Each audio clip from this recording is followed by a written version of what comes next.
ចាំប៉ុណ្ណឹងមិនបានទេអ្នកនាងចេញអង្គុយទៅអ្នកនាងជាអតន្ទាទេណាអង្គុយទៅទុកខ្ញុំធ្វើប៉ុន្តែខ្ញុំបានជាហាញ់តាមិនក៏ការងារទីនេះធ្វើអស់អញ្ចឹងអ្នកនាងធ្វើមែនណាខ្ញុំជាអ្នកធ្វើណាអ្នកនាងទៅដើមការងារខ្ញុំធ្វើអស់តើអ្នកនាងចង់ខ្ញុំធ្វើអីសេយិនស៊ីអ្នកនាងមិនក៏សក់អ្នកនាងសិតដូចជាអ្នកបំរើអញ្ចឹងអ្នកនាងលោកយាយប្រកាសជាជេរខ្ញុំស្លាប់ហើយចាំខ្ញុំជួយសិតឲ្យអ្នកនាងម្ដងទៀតមកអ្នកនាងអង្គុយខាងនេះទៅមកអ្នកនាងអង្គុយទៅចាំខ្ញុំជួយសិតអាម៉ូតថ្មីឲ្យ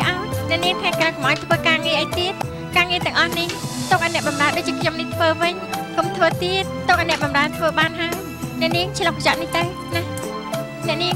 កុំចឹងអីថ្ងៃក្រោយចង់សិតសក់ម៉ូតណាប្រាប់ខ្ញុំទៅចង់សិតខ្ញុំសិតឲ្យ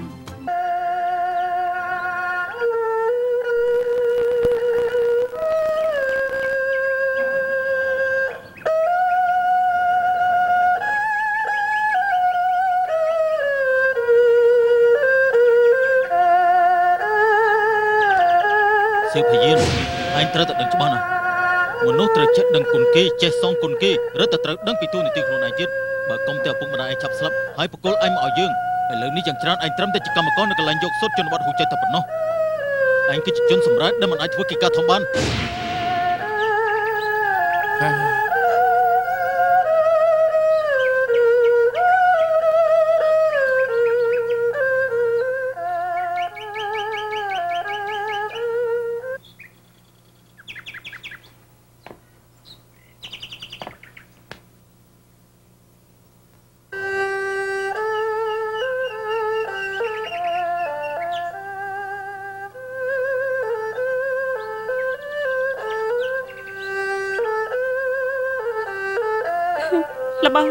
គឺលបងគាត់ត្រូទេមូសៀលបងគាត់បានព្រោះណាមែនបងស្រីតើបងរៀនចេះទំនុកហ្វូចៅនេះពីកាលដែរខ្ញុំក៏មិនដឹងដែរ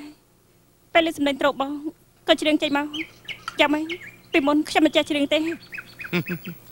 ពីមុនឲ្យតែបងអូនឮសំឡេងត្រូរបស់បងតែងតែរត់គេចទេមិនអាចតាសំឡេងនេះព្រោះណាពិតជាព្រោះមែនណាចុះពីមុនហេតុអីក៏ស្អប់បងកូនត្រូពិតមែនណាបើសិនពីមុនខ្ញុំនិយាយចឹងមែននោះខ្ញុំសុំទោសផងណាកុំប្រកាន់នឹងខ្ញុំអីលបងកុំប្រកាន់នឹងខ្ញុំអីណាបងមិននឹងប្រកាន់ច្រើនទៅយានសិននិយាយថាបងមកនៅផ្ទះខ្ញុំតាំងពីតូចមកត្រូវពេលបងមានអាយុ10ឆ្នាំឪពុកម្ដាយបងក៏ស្លាប់ចោលអស់បងក៏មកស្នាក់នៅផ្ទះបងអូនអារម្មណ៍ដើមនៅផ្ទះគេនោះគឺពិតជាពិបាកណាស់ហើយ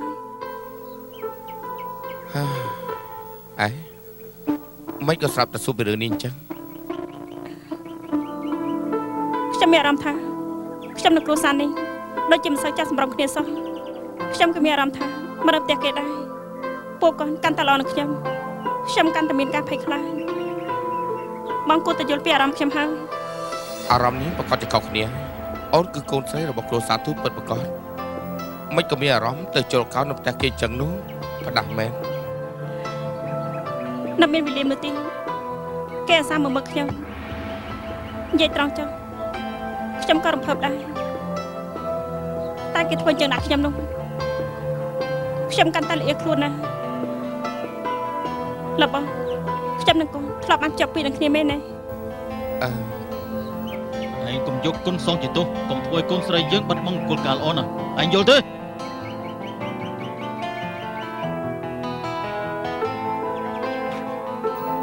មូស៊ី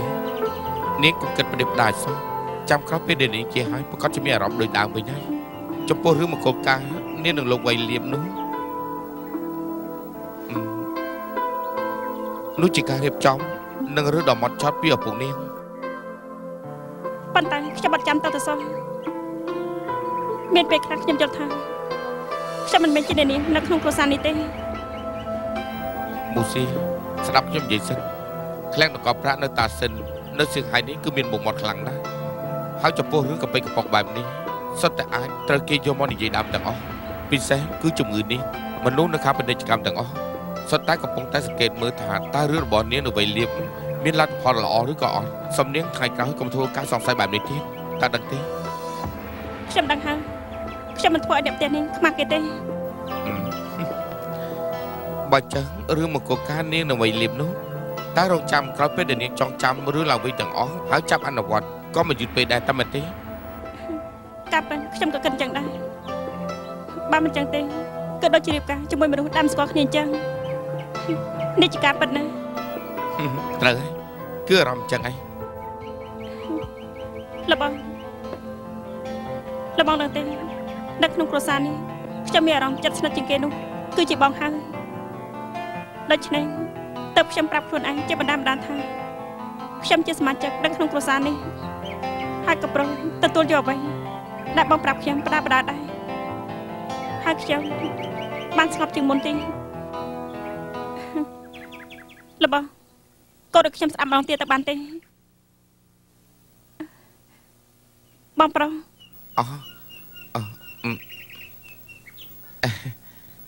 បើសិនជាខ្ញុំបិទមុខនាងខ្ញុំព្រមជឿថានាងគឺជាមនុស្សម្នាក់ផ្សេងទៀតបងថាម៉េចហ្នឹងបងនិយាយប្រដេះប្រដាស់ទេកុំស្ដាប់អីចាំបងកូនត្រូវស្ដាប់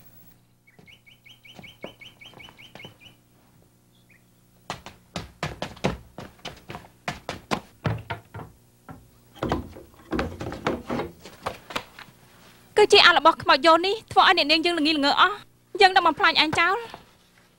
អេអ្នកស៊ីវិនស៊ីតើនាងចង់ធ្វើអីហ្នឹងខ្ញុំត្រូវតែកំទេចរបស់នាងចោលម៉ាស៊ីននេះនៅថ្មីទេមានប៉ះពាល់ដល់នាងដែរគេថាម៉ាស៊ីននេះអាចច្រោះព្រលឹងមនុស្សចូលទៅខ្ញុំចង់កុំវាឲ្យអ្នកនាងចេញមកវិញស៊ីស៊ីនាងចេះដឹងខ្លះផងអត់ទេនេះជាម៉ាស៊ីនដែលល្អជាងគេដែលនាងពេញចិត្តហើយបានខូចមួយទៅហើយចាំក្រោយពេលដែលនាងចង់ចាំឡើងវិញហើយបើចង់ថតរូបតើគិតយ៉ាងម៉េចទៅខ្ញុំប្រដេះប្រដាស់មែនអេបងប្រុស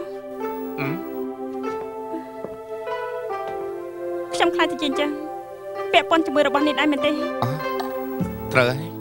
ដោយសារតែរបស់នេះនាងក៏ហៅខ្ញុំមកដើរមើលពិធីបុណ្យជាមួយនឹងនេះចៃដន្យនៅពេលនោះយើងក៏បែកគ្នាទៅពេលដែលខ្ញុំមកឃើញនាងវិញនាងបានសន្លប់នៅក្បែរផ្លូវទៅហើយឯអ្នកប្រុសខ្ញុំមានគំនិតល្អមួយយកល្អនាំអ្នកនាងទៅវិហារជាងហួងទៅ